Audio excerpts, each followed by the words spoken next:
सरला एक बेवा थी जो लोगों के घरों में काम किया करती थी। मोनू, मैंने खाना बना दिया है, तुम खा लो और स्कूल चले जाओ, और स्कूल से सीधा घर आना। अपने उन आवारा दोस्तों के साथ घूमना मत। हाँ माँ, ठीक है। सरला सुबह सुबह घर से निकल जाया करती थी। उसके बाद मोनू उठकर तैयार होकर स्कूल के लिए निकलता था। घर से बाहर निकलते ही उसे उसके दो लफंगे दोस्त मिल जाया करते थे। अरे मोनू, आज तूने इतना वक्त क्यों लगाया रे? तुझे तो कहा था ना जल्दी आ जाना है, रास्ते में आम की दरख्त पे आम तोड़ना है। हाँ, मुझे भी इल्म है, लेकिन किसी दरख्त से आम तोड़ना तो चोरी है ना।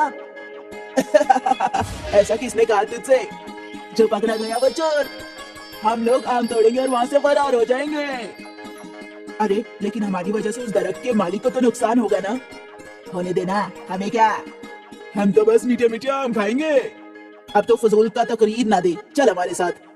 पप्पू और बंटी मोनू को उस आम के दरख्त के पास ले गए। दरख्त पर बहुत सारे पके हुए आम लटके थे। मैं ऊपर चढ़कर आम फेंकूंगा, फिर तुम दोनों जमा कर लेना। ठीक है। पप्पू चार दीवारी के सहारे दरख्त पर चढ़ गया और पके हुए आम तोड़ने लगा, और नीचे खड़े बंटी और मोनू आम जमा करने लगे।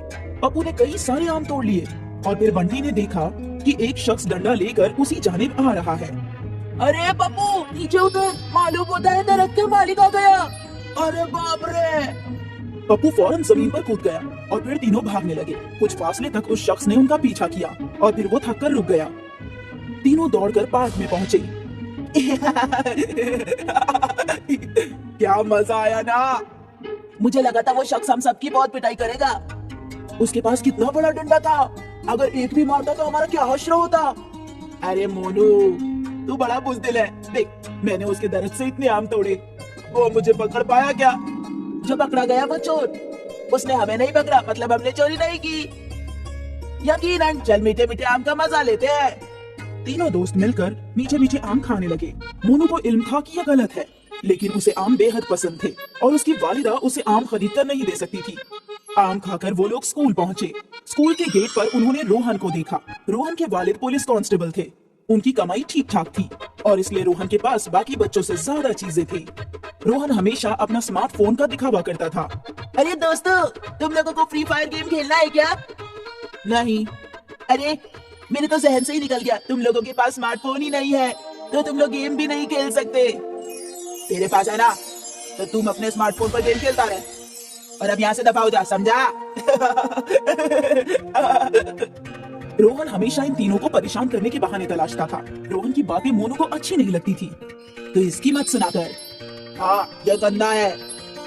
मोनू स्कूल में और स्कूल के बाद भी यही सोचता रहा कि काश उसके पास भी एक स्मार्टफोन होता, और स्मार्टफोन का ख्वाब देखते देखते मोनू सो गया। अगली सुबह सरला ने मोनू को उठाया। आज इतवार था। सरला और मोनू दोनों छुट्टी पर थी। अरे अम्मा, आज तो सोने दो। अब क्या सूरज सर पर आ जाएगा तब उठोगे? थोड़ी देर में उठता हूँ ना माँ।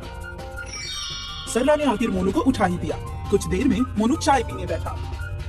अम्मा, मैं अपने दोस्तों के साथ साइकिल चलाने जा रहा हूँ। ठीक है, दोपहर तक लौट आना। हाँ, आ जाऊंगा।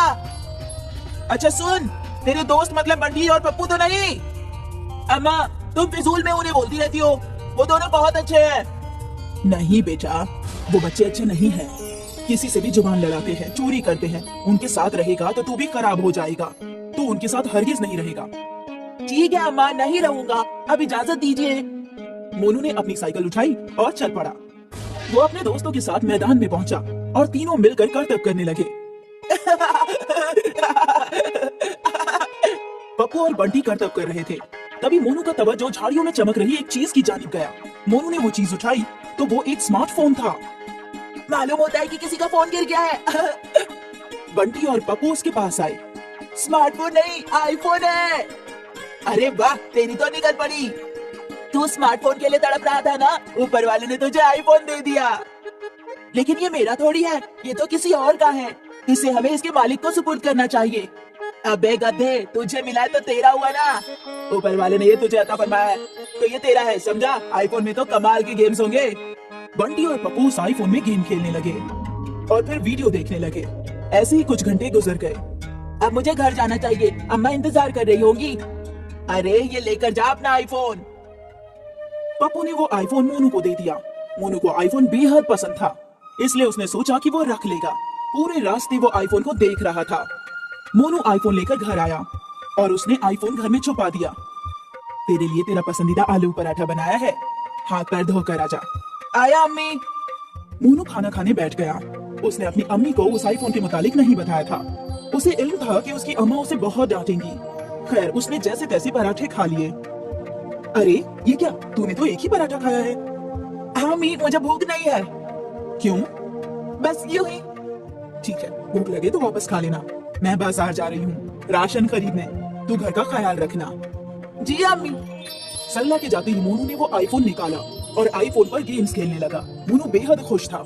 कुछ देर बाद उसके दोस्त भी उसके घर पर आए और वो तीनों साथ में बैठकर आईफोन चलाने लगे।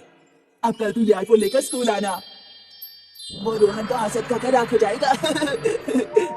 ये लोग गुफ्तगू ही कर रहे थे कि सरला घर आ गई। सरला को देखते ही मोनू ने आईफोन चादर के नीचे छुपा दिया। ये लोग यहाँ क्या कर रहे हैं? होमवर्क लेने आए थे आंटी, बस किताब लेकर चले जाएंगे। पप्पू ने मोनू की एक किताब ली और दोनों वहाँ से चले गए। उनके जाते ही सरला मोनू पर बरस पड़ी। तुझे कितनी मर्तबा कहा है इन लोगों से फासला रखा कर। किताब लेने आए थे अम्मी। तुझे इल्म नहीं है बेटा, तेरे मामा के भी ऐसे ही दोस्त थे। तेरे मामा बहुत अच्छे थे, लेकिन जब उनके दोस्तों ने कहीं चोरी की तो पुलिस तेरे मामा को पकड़ कर ले गए और उस रोज से हमारे पूरे खानदान को बुरा समझते हैं लोग। मैं नहीं चाहती कि तेरे साथ ऐसा कुछ हो। नहीं चाहती कि इन दोनों की वजह से पुलिस तुझे भी पकड़ कर ले जाए। पुलिस का नाम सुनकर मोनू डर गया। उसने रोते हुए अपनी वालिदा को आईफोन दिया और सब कुछ बता दिया। मैंने चोरी नहीं की अम्मी। किसी की चीज उन्हें बगैर बताए लेना चोरी ही है। नहीं अम्मी, मैं चोर नहीं हूँ, मुझसे गलती हो गई, माफ कर दो मुझे। तभी वो आईफोन बजने लगा। सरला ने फोन उठाया। जी, अब मैं बाजार की निचली गली से बोल रही हूँ। ये फोन मेरे बेटे को रास्ते में मिला था। हाँ, आ जाइए। कुछ देर बाद फोन का मालिक फोन लेने पहुंचा। सरला ने उसे वो फोन लौटा दिया। बहुत बहुत शुक्रिया बेटा, आजकल कौन किसी की चीज उसको लौटाता है। आप तो बहुत नेक हैं। शुक्रिया शुक्रिया बेटा। वो शख्स अपना आईफोन लेकर चला गया। सरला ने गुस्से से मोनू की जानिब देखा। वो अब भी उससे नाराज थी। मोनू ने कई मर्तबा माफी मांगी, लेकिन सरला ने एक नहीं सुनी। आखिर रात को मोनू जोर जोर से रोने लगा। मुझे माफ कर दो, तुम जो बोलोगी मैं वही करूंगा। उन दोनों लफंगों ने तुझसे चोरी करवा ही दी ना मोनू।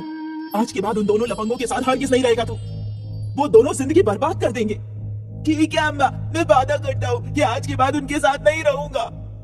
सरला ने मोनू को माफ कर दिया। मोनू ने अपना सबक सीख लिया।